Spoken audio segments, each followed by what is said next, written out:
Και από κανέναν δεν δίνω σε κανένα δικαίωμα να θεωρεί τον τόπο μου τσιφλίκι. Δεν είναι κανένα τσιφλίκι. Και δεν ανήκει μόνο στην Ανατολική και στη Γράμμοστα.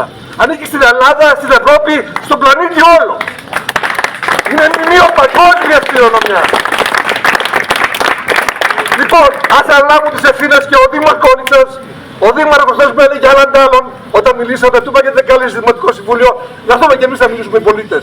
Δεν ήξερε τι να πει.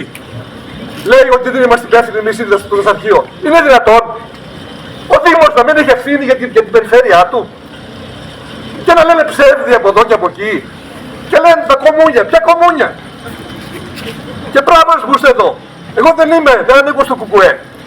Είμαι ελεύθερος άνθρωπος, αλλά η αλήθεια είναι αλήθεια πέρα από κόμματα και από παρατάξεις. Ό,τι έχει η Ελλάδα είναι ο πολιτισμός και το περιβάλλον. Δεν πρέπει να επιτρέψουμε σε κανέναν, μα σε κανέναν τσιφλικά, έμπορο ή οτιδήποτε άλλο, ή όσοι επικαλούνται ότι είναι από το χωριό. Και αν είσαι από το χωριό, τι σημαίνει δηλαδή? Ότι είναι δικό σου το βουνό? Είναι δικό σου το βουνό? Το βουνό ανήκει στην παγκόσμια κληρονομιά ο γράμμος. Αντισταθείτε λοιπόν, ευχαριστώ πολύ. Ευχαριστούμε δάσκαλε.